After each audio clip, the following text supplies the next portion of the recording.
सलाम हो सकीना जफर का तमामी देखने वाले नाजरीन को program social talk with SG में।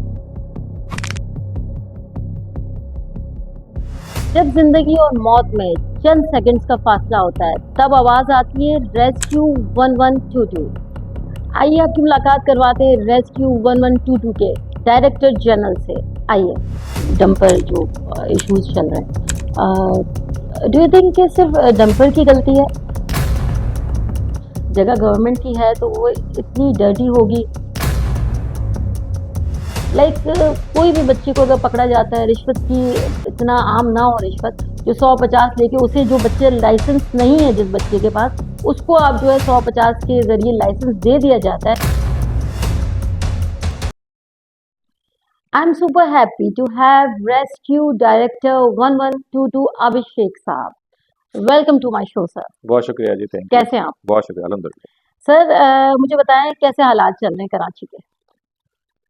हालात कराची के बहुत अच्छे ओवरऑल, और हम्म, अल्हम्दुलिल्लाह ऐसे ही चलने चाहिए। अब बिल्कुल तो पीएसएल के मैचेस स्टार्ट हो रहे हैं एग्जैक्टली।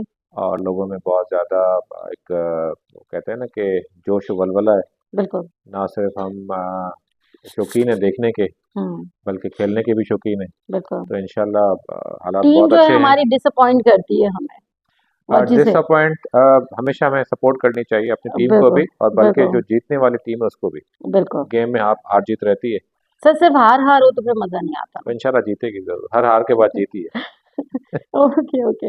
अच्छा मुझे बताइएगा कि रेस्क्यू का इदारा आपने बनाया, तो क्या सोच थी इसके पीछे? क्या आपका एक एक होता है ना, फोकस होता है इंसान कि भाई मैं ये भी कर लूंगा। आप चाहते तो बहुत कुछ दूसरा जिंदगी में कर सकते थे। Why this rescue 1122? बिल्कुल, देखें, पहले तो रेस्क्यू 1122 हुकूमत सिंध का एक बहुत बड़ा इनिशिएटिव है। बिल्कुल और अगर मैं ना ये कहूँ कि एक वो इदारा जो एक वन विंडो ऑपरेशन के तहत इस वक्त चल रहा है, बिल्कुल। और इसके पीछे जो विजन था सरकार का वो यही था कि जो इमरजेंसी सर्विसेज हैं, हम्म सबके पास कोई एक ही नंबर हो जिस पे वो कॉल करें किसी भी किस्म की इमरजेंसी के लिए, हम्म, और उस पर जब कॉल आए तो वहीं से सारी सर्विसेज उनके लिए मुहैया की जाए। बिल्कुल। और इसी विजन को लेते हुए मुझे एक अपॉर्चुनिटी दी गई, और अ, उस विजन को आज हमने इम्प्लीमेंट किया। हम्म, और आपने देखा है कि one window operation services start हो गई बिल्कुल। सिंध में। जितने भी इमरजेंसी सर्विसेज के इदारे थे जो गवर्नमेंट के चल रहे थे वो वन विंडो आ गए। हम्म, और ना सिर्फ हम मेडिकल इमरजेंसीज को डील कर रहे हैं, उसके साथ फायर इमरजेंसीज को भी देख रहे हैं। अर्बन सर्च एंड रेस्क्यू की सर्विस भी हमने यहाँ पर इंट्रोड्यूस की। बिल्कुल बिल्डिंग कोलैप्स के केसेस आते हैं, और जो इस वक्त हम एक ग्लोबली देखें तो एक क्लाइमेट चेंज का एक बहुत बड़ा चैलेंज है। बिल्कुल। उसकी वजह से हमने यहाँ पर फ्लड्स भी देखे हैं। और हम्म, खुदा न खास्ता कभी फ्यूचर में कोई बड़ा ऐसा हादसा रोनमा हो जाए, अल्लाह ना करे हो, लेकिन कोई भी इमरजेंसी आते हुए पता नहीं चलता। No doubt. और उसमें अब हमारी टीम्स हैं जो ना सिर्फ रिस्पांस देंगी, प्रोफेशनल रिस्पांस देंगी, बिल्कुल। उसके साथ साथ एक state of the art hmm command and control को इंट्रोड्यूस कराया गया, यहाँ इस्टेब्लिश किया गया। हम्म तो जब हमने स्टार्ट किया 2022 में तो कोई 6,000 7,000 कॉल्स पर डे आती थी। हम्म, आज वो रेशो बढ़ के 20,000 कॉल्स पर डे पे चला गया है। ओके। और कराची से हमने इनिशिएट की थी सर्विस, और अल्हम्दुलिल्लाह इस वक्त पूरे सिंध में सर्विसेज दी जा रही हैं। माशाल्लाह। अच्छा सर मुझे बताइएगा ये 1122 का इमरजेंसी कॉल का प्रोसेस क्या होता है? जो ऑडियंस है हमारी सोशल टॉक विद एसडी की जानना चाहेगी कि जब नॉर्मल बंदा कॉल करता है, कोई इमरजेंसी हो जाती है, इतना बौखलाया हुआ होता है, बिल्कुल। तो they don't know how to deal with it. तो वो कैसे 1122 को कॉल करके उनको बताएं, और बिल्कुल फास्ट क्या प्रोसेस होना, उनको ये बताना चाहिए कि बस फौरन जो है उनके लिए इमदाद आ जाए। देखें, सबसे पहले तो आपके पास मोबाइल होना चाहिए या फ़ोन होना चाहिए जहाँ से आप हम्म नंबर डायल करेंगे। हम्म और कभी भी इस तरह की इमरजेंसी होती है तो पैनिक हम्म सिचुएशन होती है, लेकिन नंबर अब एक ही याद रखना है। पहले बहुत सारे नंबर्स होते थे, हम्म अब 1122 नंबर याद करके बहुत आसान नंबर है ना। इसका कोई कोड नहीं है। उसका कोई आगे पीछे कोई कोड नहीं है, सिर्फ जस्ट यू चार हैव टू डिजिट है। Dial 1122, that's it. बिल्कुल, it's a free of cost. ये भी फ्री ऑफ कॉस्ट है, किसी के पास अगर बैलेंस नहीं है तब भी नंबर मिल जाएगा। Oh really? जी। हाँ, तो ये आप अच्छी जब डबल वन मामला। डबल टू पे कॉल करेंगे तो हमारे कमांड एंड कंट्रोल पे फ़ौरन कॉल लैंड करती है। ओके। वहाँ पर आपसे कुछ इन्फॉर्मेशन ली जाएगी, हम्म और जिस किस्म की आपके साथ इमरजेंसी है उसके लिहाज से अपनी जो टीम है उसको डिस्पैच किया जाता है। ओके। अगर किसी को मेडिकल इमरजेंसी है तो एम्बुलेंस को डिस्पैच किया जाएगा, कहीं फायर की रिपोर्ट होती है तो फायर फाइटर्स को और टीम को डिस्पैच किया जाएगा। तो जिस किस्म की भी इमरजेंसी होती है उसी लिहाज से टीम्स को डिस्पैच किया जाता है। ना सिर्फ टीम्स को डिस्पैच किया जाता है बल्कि बाकी स्टेक होल्डर के साथ भी हमारी कोऑर्डिनेशन कमांड एंड कंट्रोल के साथ रहती है। इतनी बड़ी आपने देखा था कराची में जितने भी इवेंट्स हुए हैं फाइटिंग के या फायर इंसिडेंट्स हमारे पास हुए हैं, तो उसके साथ लॉ एंड ऑर्डर के लिए यहाँ से पुलिस को कोऑर्डिनेट किया जाता है, बिल्कुल रेंजर्स को कम्युनिकेशन चली जाती है। बिल्कुल अ, हमें बैकअप सपोर्ट के लिए वाटर बाउजर्स की ज़रूरत पड़ती है, बैकएंड उसके लिए जो हमारा इदारे हैं उनके साथ कोऑर्डिनेशन चलती है। डिस्ट्रिक्ट एडमिनिस्ट्रेशन के साथ कोऑर्डिनेशन चल रही होती है, हेल्थ डिपार्टमेंट के साथ कोऑर्डिनेशन। तो कमांड एंड कंट्रोल का जो रोल है वो बहुत इंपॉर्टेंट है। तो सारे स्टेक होल्डर के साथ यहीं से कम्युनिकेशन चलती है। अच्छा सर, मुझे ये बताइएगा, जैसे कहीं पे भी हादसा होता है तो आप लोग क्या चार्जेस वगैरह लेते हैं, कुछ चार्ज करते हैं? लाइक बहुत सारी चीज़ें आती है कि इमरजेंसी हो जाए तो ईडी वाले हो गए या दूसरे जितने भी सर्विसेज है एम्बुलेंस वाले, वो बंदा मर रहा होता है मगर वो कहते हैं आप पेट्रोल फ्यूल के पैसे दे, तो हम, तो वो किस बात की फिर एनजीओ हुए या वो किस बात के लिए इंसान की खिदमत कर रहे हैं? तो ये क्लियर करें प्लीज लोगों को कि अगर आप लोग वहां तक पहुंचेंगे तो क्या वो जो भी आपके यहाँ से चीजें जाएंगी वो क्या पेट्रोल या कुछ चार्ज करते हैं एक्स्ट्रा? तो प्लीज। देखिए ऑलरेडी हम सब लोग टैक्स दे रहे हैं, हम्म तो जो टैक्स दे रहे हैं उस पर सर्विसेज चलती हैं। हम्म तो आपके टैक्स के पैसे से सर्विस चल रही है तो आपको और कोई एडिशनल चार्ज नहीं करना, जो completely free of cost service. Okay, बस ये बात मुझे क्लियर करनी थी क्योंकि मैंने आपको बताया कि जो लोग शिकायत तो मैंने करते हैं कहा हम कहते हैं कि जो टैक्स के हम्म, पैसों से सर्विसेज चलती है तो आपको अल्हम्दुलिल्लाह ये सर्विस कम्प्लीटली फ्री ऑफ नहीं कॉस्ट है। माशाल्लाह, रेस्क्यू 1122 जो है वो मैं पहले भी विजिट कर चुकी हूँ यहाँ पे। सो मैंने इसकी जितने भी आप लोगों के इंस्ट्रूमेंट्स थे सब दिखाए, कॉल सेंटर मैंने दिखाया था, तो उसके अंदर काफ़ी एडवांस हो चुका है। मतलब ये मुझे लगता ही नहीं गवर्नमेंट का कोई ऐसा इदारा, वरना हमारे गवर्नमेंट के जो नहीं जी, ऐसा ये प्योरली गवर्नमेंट का हाँ इदारा है और अल्हम्दुलिल्लाह it's a very positive face. बहुत। और ये प्योरली गवर्नमेंट अच्छा, ऑर्गेनाइजेशन यहाँ है। पे एंटर होते हुए भी कहीं से, क्योंकि हम हमारे जहन में इमेज गवर्नमेंट का ऐसा बन गया है ना कि अगर वो जगह गवर्नमेंट की है तो वो इतनी डर्टी होगी और उस पे कुछ भी मैनेज सही से नहीं हो रहा होगा, मगर यहाँ पे ऐसा नहीं है, बिल्कुल भी नहीं है ऐसा।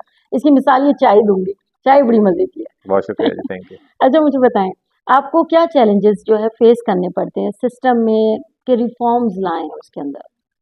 देखिए चैलेंजेस तो ओवरऑल एनवायरनमेंट में हम्म चैलेंजेस हैं। हम्म ओवरऑल अगर आप देखें तो कोई भी ऐसी सर्विस या कोई भी इदारा जो काम कर रहा है उसके लिए चैलेंजेस होते हैं। सबसे बड़ा जो चैलेंज ये होता है कि लोगों में अवेयरनेस नहीं होती, हम्म उनका बिहेवियर्स अच्छे नहीं होते। जब हमारी टीम जाती है किसी इंसिडेंट को कवर करने के लिए तो वो सपोर्ट नहीं दे, जो हम्म, सपोर्ट एक्सपेक्ट कर रहे होते हैं वो सपोर्ट नहीं मिल रही नहीं होती। मिल रही होती है। तो सबसे बड़ा चैलेंज तो हम लोग खुद हैं उस सर्विस के लिए। हम्म आहिस्ता आहिस्ता हम अवेयरनेस दे रहे हैं लोगों को। हमारा सबसे बड़ा प्रोग्राम इस वक्त अगर मैं कहूँ, if I am not wrong, तो पब्लिक सेक्टर में सबसे बड़ा जो ट्रेनिंग प्रोग्राम है सेफ्टी पे, इमरजेंसी सर्विसेज पे, वो रेस्क्यू डबल 1 डबल 2 चला रही है। ना सिर्फ हमने एक ट्रेनिंग विंग यहाँ पर इस्टेब्लिश की, उसके साथ साथ प्राइवेट स्कूल एसोसिएशंस को हमने ऑन बोर्ड लिया बिल्कुल बिल्कुल वेरी बिल्कुल। Starting of the service. और स्कूल्स में बच्चों को ट्रेन करा रहे हैं, बल्कि मैं ट्रेनिंग तो नहीं कहूँगा, उनको अवेयर कर रहे हैं अवेयर कि कर उनको रहे किस तरह से जो है वो हम प्रिपेयर करें कि हैं। खुदा ना खास्ता कभी भी इमरजेंसी हो तो हमें तो ज़रूर डायल करें, लेकिन जब बिल्कुल। तक हम लोग पहुँचते हैं उनको किस तरह से बिहेव करना है। गुड। उसके साथ साथ हमने कॉलेजेस यूनिवर्सिटीज़ के स्टूडेंट्स को हमने ट्रेनिंग देना शुरू की, इंडस्ट्रीज़ को हमने लूप में लिया, इंडस्ट्रीज़ के ओके। लोगों को हम लोग ट्रेन करवा रहे हैं, उनकी ड्रिल्स यहाँ पर करवा रहे हैं। तो ये सबसे बड़ा चैलेंज था जिसको हम लोग इस वक्त इसको ओवरकम हम इसी तरह से कर रहे हैं। सर आपने ये बताया कि जब पहुंचते हैं तो लोगों को अवेयर करना बहुत ज़रूरी होता है, तो उनको कैसे अवेयर किया जाए? मतलब आप लोग किस तरीके से उसको ऑन द स्पॉट, जब कोई इतने घबराए हुए होते हैं ना लोग, तो वो उनको जो हल ईज़ी होता है ना वो भी नहीं समझ रहा आ रहा होता। देखें ट्रेनिंग प्रोग्राम जो है वो बेसिकली प्रिपेयर्डनेस है उनकी। हुँ, तो पैनिक या सिचुएशन या कोई इंसिडेंट होना वो तो बात की बात है, हम तो जनरलाइज पॉपुलेशन को ट्रेन कर रहे हैं हुँ, कि उनके पास जो बेसिक नॉलेज है वो बेसिक नॉलेज उनके पास होनी चाहिए, बेसिक इन्फॉर्मेशन होनी चाहिए और हुँ, पैनिक सिचुएशन में उनको किस तरह से बिहेव करना होता है। और उसके साथ साथ जो प्रोटोकॉल्स हैं, जैसे हुँ, हम फायर के वाक़यात आप देखते हैं मेट्रोपॉलिटन सिटी में बहुत ज़्यादा हमें रिपोर्ट हो रहे होते हैं। हुँ, तो उसकी जो सबसे बड़ा चैलेंज या मैं मेजर वजह कहूँगा वो ये है कि वो जो बिल्डिंग कोड्स हैं, जो सेफ्टी कोड्स हैं, उसकी इम्प्लीमेंटेशन नहीं होती। तो ओके। जब इम्प्लीमेंटेशन नहीं होगी किसी भी पॉलिसी की तो उसका ज़ाहिर बात है फिर जो इम्पैक्ट या आउटकम आना है वो इस तरह से आना है। हुँ, हुँ, लेकिन उससे ये होता है कि लोड हमारे ऊपर बढ़ जाता है इमरजेंसी सर्विसेज पे। बिल्कुल। तो हम कोशिश ये करें कि जिस फैक्ट्री में भी जाते हैं, जिस इंडस्ट्री में जाते हैं, जिस हुँ, स्कूल कॉलेजेस में जाते हैं, उनको हम बेसिक जो फायर फाइटिंग के इक्विपमेंट्स हैं उसकी ज़रूर नॉलेज इन्फॉर्मेशन देते हैं, ओके। उसको वो इंश्योर करें कि जब वहाँ पर अगर कोई फायर का वाकया होता है, क्योंकि जब फायर हम्म इंसिडेंट स्टार्ट होता है तो बहुत छोटा वाकया होता है, लेकिन आपको पता है वो मिनट्स में वो मिलियंस का लॉसेस में चली बिल्कुल जाती है, बिल्कुल लोगों की जान खतरे में पड़ जाती है। बिल्कुल। तो हमारा एक रेस्पॉन्स टाइम है, उस रेस्पॉन्स टाइम में जब तक हम पहुँचे तो क्या है एटलीस्ट रिस्पॉन्स टाइम? देखें, जो इस वक्त मेडिकल इमरजेंसी का रेस्पॉन्स टाइम मैनेज हम्म। किया जा रहा है वो 8 से 12 मिनट पर है, और ओके। कहीं कहीं रश आवर्स में वो 15 से 20 मिनट पे चला जाता है, लेकिन एज यू नो लेकिन कि ट्रैफिक। ऑलमोस्ट लेकिन ऑलमोस्ट क्योंकि हमारी मूवमेंट में रहती हैं गाड़ियाँ, तो हम टाइम उसको रेस्पॉन्स को सर मैनेज आपको नहीं कर रहे हैं। लगता कि ये जो रेस्क्यू जहाँ पे ये है आपका, यहाँ पे तो ये ऑलरेडी कंस्ट्रक्शन हो रहा है, तो आपको मूव करने में तकलीफ नहीं होती यहाँ से? This is not only the station इन कराची, ये हम्म। तो हमारा एक हेडक्वार्टर है, हाँ ओके। लेकिन हमारे पास जो बाकी डिस्ट्रिक्ट स्टेशन हैं हम्म। वहीं से हम मूवमेंट्स करते हैं गाड़ियों की, जहाँ पर ओके। इंसिडेंट होता है उसके हम्म। साथ साथ की पॉइंट्स बने हुए हैं। ओके। तो कराची में हमारे काफ़ी मोर देन 35 की पॉइंट्स हैं, जहाँ से जो व्हीकल्स हैं वो फिर वहाँ से मूव हो रही होती हैं, जिसकी वजह से हम लोग इसका जो प्रॉपर एक मैनेज करते हैं रेस्पॉन्स टाइम, और उसको कम्प्लीटली ट्रैक किया जाता है। हमारे कमांड एंड कंट्रोल में गाड़ी में हम्म। ट्रैकर्स लगे हुए हैं, ओके। जब इंसिडेंट यहाँ पर रिपोर्ट होता है हम्म। उसके विद इन अ मिनट हमारी यहाँ गाड़ियाँ मूव हो जाती हैं जो रेलेवेंट डिस्ट्रिक्ट ठीक है होता है, और ठीक उसके है। बाद हम उसको ट्रैक कर रहे होते हैं। अच्छा सर मुझे ये बताइएगा कि कोई भी चीज जब हो जाती है, एक चीज हो गई आपकी तरफ से या किसी की गलती की वजह से, तो आग लग गई फॉर एग्जाम्पल, मैं दूंगी पिछले दिनों मिलेनियम या पता नहीं कहीं पे आग लग गई थी, राइट? एम आई राइट? देखें वो साइमा था, मिलेनियम था, आरजे मॉल था, आरजे मॉल। वो लास्ट ईयर का एक वाकया है जी। उसको बहुत अच्छे से आप लोगों ने, उसकी बहुत आप लोगों को शाबाशी भी मिली थी मीडिया लोगों की तरफ से। तो ये बताइएगा कि सबसे पहला, जैसे मॉल है, काफी लोग फंसे हुए हैं वहाँ पे, तो लोगों को बताइएगा, गाइड कीजिएगा थोड़ा सा कि उसमें हाइपर होने की बजाय क्या किया जा सकता है, यानी उसको फास्ट अमल किया है कि वो वहां से निकले और सेफली निकल जाए। देखें, पहली रेस्पॉन्सिबिलिटी आती है उस बिल्डिंग की, हम्म। उनके मालिकान की, कि अगर वहाँ पर कोई कमर्शियल एक्टिविटी चल रही है तो अपने स्टाफ को ट्रेन करें कि कहाँ से उनको एग्जिट होना है, और उस बिल्डिंग में एग्जिट का स्पेस होना बहुत ज़रूरी है। हम्म। और उसकी जब अवेयरनेस होगी तो लोगों के पास, खुदा ना खास्ता जब इसका इंसिडेंट होता है तो उनको पता होता है कि मुझे कहाँ से, ड्रिल इसी वजह से कराई जाती है हम्म। कि अगर कोई खुदा ना खास्ता आग लगे तो आपको एग्जिट किस जगह से होना है और कितनी देर में होना है, इसकी प्रॉपर ड्रिल्स होती हैं। तो ये मेजर रिस्पॉन्सिबिलिटी उनकी है। दूसरा, खुदा ना खास्ता अगर कोई अर्थक्वेक आ गया, खुदा ना खास्ता अगर आ जाए कभी यहाँ पर, तो उसके लिए हम जब उनकी ट्रेनिंग्स करवा रहे थे उनको पता, हम उनको ज़रूर उसमें इन्फॉर्मेशन दे रहे होते हैं, आपको बिहेव किस तरह से करना है, हम्म। आपको कौन सी ऐसी जगह है जहाँ पर आपको जाकर रुकना है, कितनी देर में आपको बिल्डिंग से बाहर निकलना है, या अगर उसका मैग्नीट्यूड ज़्यादा है तो आपको उस टाइम पे बिल्डिंग से बाहर नहीं निकलना। ये सारा ट्रेनिंग का पार्ट होता है जिनके साथ हम शेयर करते हैं। ओके। अच्छा मुझे बताइएगा, यंग जनरेशन जो है वो इस फील्ड में आना चाहे तो क्या अपॉर्चुनिटीज हैं उनके लिए, और जॉब के मौके कितने हैं, और कैसे अप्लाई किया जाए? आप मेरे ख्याल से जब बिल्डिंग के अंदर आई हैं तो आपको आइडिया हो गया होगा कि ये it's a very young service. तो हम्म। आपको इस वक्त जो हमारे पास स्टाफ आया हुआ है, तकरीबन पूरे प्रोविंस से आया हुआ है, इसके लिए 6 महीने की ट्रेनिंग्स रिक्वायर्ड होती हैं, which is tough training. Rescue के प्रोफेशनल ट्रेनिंग कही जाती है, पंजाब रेस्क्यू अकेडमी से हम ट्रेनिंग करवाते हैं। जब भी हमारे पास हम एडवर्टाइजमेंट करते हैं और अलहमदिल्ला हमें बड़ा अच्छा रिस्पॉन्स मिलता है, और मेरिट पे आप लोगों को देख रहे हैं बाहर सर जो एज काम कर रहे लिमिट हैं। क्या है? देखें, एज लिमिट हमारे पास हर पोजीशन की डिफरेंट एज लिमिट है। जो हमारे पास रेस्क्यूअर है या फायर फाइटर है उसकी जो मैक्सिमम एज लिमिट होती है वो 28 ईयर्स की होती है, ओके। और 28 ईयर्स, और बाकी जो हमारे पास ऑफिशियल कैटेगरीज है उसमें हम्म। 32 ईयर्स हमारे पास मैक्सिमम हम्म। एज कैटेगरी है। तो डिफरेंट पोजीशन है, डिफरेंट एज कैटेगरी मेल है। Female both? बिल्कुल, और गवर्नमेंट रूल्स के लिहाज से उनकी फिर जो रिलैक्सेशन होती है वो उस लिहाज से उस पर अप्लाई होती है। अच्छा ये भी बताइएगा, कॉल सेंटर भी है आप लोगों का, तो वहाँ पे क्या है अप्लाई करने का तरीकेकार, अगर कोई अप्लाई जॉब करना चाहे क्राइटेरिया इज द सेम, सिर्फ सेम? क्वालिफिकेशन डिफरेंट होती है, हाँ, training is same. Training same है, ट्रेन कॉल सेंटर के लिए भी वही सेम स्ट्रिक्ट बिल्कुल, जो ट्रेनिंग है वो होगी? रेस्क्यूअर के लिए देखें, चाहे वो उसकी पोजीशन कॉल रूम ऑपरेटर हो, हम्म। चाहे वो ऑफिसर कैटेगरी में हो, हम्म। ट्रेनिंग का जो क्राइटेरिया है वो सेम है। सेम। सिर्फ उसमें जो टेक्निकल ट्रेनिंग होती है उसमें उसकी परसेंटेज ज़्यादा होती है, ओके। फिजिकल ट्रेनिंग की परसेंटेज उस तरह से डिवाइडेड होती है, लेकिन ट्रेनिंग सबको करनी तो सर सैलरी इतनी होती है कि वो इजीली सरवाइव कर ले, या वो गवर्नमेंट के इदारे जितने दे रहे होते हैं? है। सैलरीज की अगर हम बात करें तो इस वक्त हमारी बड़ी अच्छी कॉम्पिटिटिव सैलरीज हैं, और जिस जज्बे के साथ लोग काम कर रहे हैं तो आपको पता है उनको मोटिवेशन होगी ज़रूर काम कर रहे हैं, बिल्कुल। तो वो अल्हम्दुलिल्लाह उनको हमने कुछ मोटिवेशन दी बताना हुई है। चाहेंगे कितनी सैलरी? अब जो गवर्नमेंट सेक्टर में एक होती है, लेकिन उससे कुछ हमारे पास, क्योंकि अगर हम सैलरी की बात करें तो कुछ उसमें बेनिफिट्स ज़्यादा हैं यहाँ पर as emergency benefits services. Like? एक तो अभी हम रिसेंटली हम उस पे इंश्योरेंस पे काम कर रहे थे हम्म और इंशाल्लाह वो बहुत जल्दी हो जाएगी, लेकिन हम्म तब तक वो गवर्नमेंट जो सर्वेंट हमारे हैं उनकी जो रूल्स हैं उस पर अप्लाई हो रही होती है। हम्म सैलरीज में कुछ हमने इनके लिए अलाउंसेस रखे हुए हैं, रिस्क हम्म। अलाउंस इनका बिल्कुल सेपरेटली लग रहा होता है क्योंकि रिस्की काम है।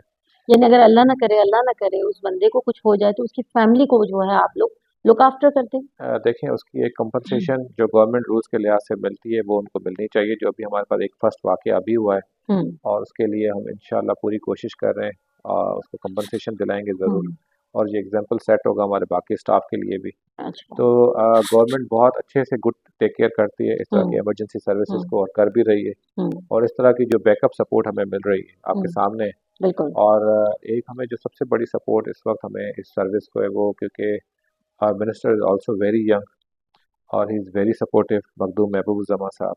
तो उनकी बड़ी बैकअप सपोर्ट है हमें हर लिहाज हम्म। से, हर ऑपरेशन में उनके साथ हमारे आप ये समझें कि डायरेक्ट हमारे उनके साथ कन्वर्सेशन चल रही होती है।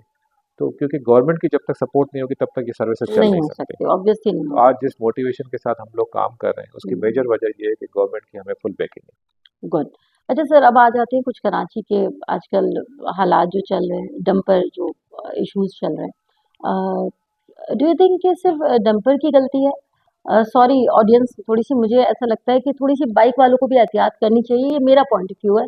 लाइक वो जिस तरह, क्योंकि आपसे भी ढका छुपा नहीं है, ये मुझसे भी नहीं है, शायद आपसे भी नहीं होगा, कि जिस तरह वो बाइक अंडर एज जो लड़के होते हैं वो बाइक चला रहे होते हैं, और अगर वो एज में है, लाइसेंस है जिनके पास, वो भी जिस तरह से वो ओवरटेक कर रहे होते हैं, थोड़ा मेरे ख्याल से वो चिंची रिक्शा, वो लोग भी बहुत ज़्यादा जो है हालात होते हैं, और हम थोड़े से अवेयर नहीं हैं। ठीक है, वो तो शायद ड्राइवर नशे में भी होते हैं, फिटनेस पे भी उनकी गाड़ी नहीं होती, but don't you think so थोड़ा सा बाइक वालों को भी ख्याल करना चाहिए? देखें ये डेली बेसिस पे अफसोसनाक वाक़े बहुत। रिपोर्ट हो रहे हैं बहुत। बिल्कुल। और इस पे जितना अफसोस किया जाए उतना कम है। बिल्कुल। अब जहाँ तक कसूर की बात है, हम्म देखें हम क्योंकि इमरजेंसी सर्विसेज में काम कर रहे हैं हम्म और जो हमारा मैंडेट तो वही है, खुदा न खास्ता ऐसा से जब रिपोर्ट हो तो हम लोग फ़ौरन वहाँ पर रिपोर्ट बिल्कुल। करें। अच्छा, जहाँ तक सबसे पहले जो है हमें ग्रास रूट लेवल पे जाना होगा हम्म कि इस तरह की गलती हो क्यों रही है, किस हाँ। वजह से हो रही है। बिल्कुल। क्या जो व्हीकल्स चल रही हैं उनके पास अपने प्रॉपर फिटनेस सर्टिफिकेट्स हैं, बिल्कुल। उनके जो ड्राइवर्स उनको चला रहे हैं उनके पास बिल्कुल। प्रॉपर ट्रेनिंग है गाड़ी चलाने बिल्कुल। की, उनके पास प्रॉपर लाइसेंस है, जिस बिल्कुल। लाइसेंस उस गाड़ी के लिए जो एचटीवी लाइसेंस जो चाहिए होता है कि उनके बिल्कुल। पास वो है। उसके बाद उनकी प्रॉपर मेडिकल टेस्ट हो रहे होते हैं हम्म।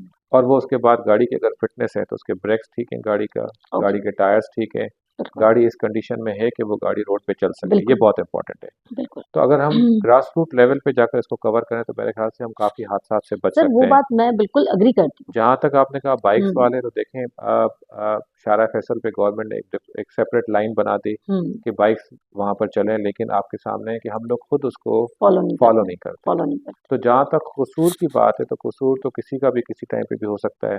हम्म। तो हमें पहले अपने आप को ठीक करना होगा बहुत सारी चीज़ों ये में। तो पूरा सिस्टम चलता हुआ आ रहा है। लाइक जी। मेरा नजरिया ये है कि जैसे अगर कोई हमारी पुलिस जो है वो, प्लीज इसको माइंड ना किया जाए, करप्ट ना हो। लाइक कोई भी बच्चे को अगर पकड़ा जाता है, रिश्वत की, इतना आम ना हो रिश्वत, जो 100-50 लेके उसे, जो बच्चे लाइसेंस नहीं है जिस बच्चे के पास, उसको आप जो है 100-50 के जरिए लाइसेंस दे दिया जाता है, तो वो जाए किसी भी आम आदमी को उड़ा दे, औरत को उड़ा दे, बच्चे को उड़ा दे, तो ये भी थोड़ा सा ख्याल करना चाहिए। इस पे थोड़ा सा मैं ज़रूर कमेंट करूंगा आपके बिल्कुल। साथ। मेरे ख्याल से अब काफ़ी माहौल बेहतर हो चुका है हुँ, और बहुत सख्ती है इन चीज़ों पे। बिल्कुल। इतना इजी नहीं है लोगों हुँ, के लिए इस तरह की एक्सेस लेना और उनके हुँ, लिए इस तरह की हुँ, इश्योरेंस कराना, हुँ, क्योंकि हम लोग खुद इसको एक्सपीरियंस कर रहे हैं, हुँ, हमारे पास लोग बिल्कुल। इंटरव्यूज़ के लिए आते हैं, तो it's not an easy job. बिल्कुल। लेकिन रोड पे चलते हुए हमें, देखिए छोटी सी बात मैं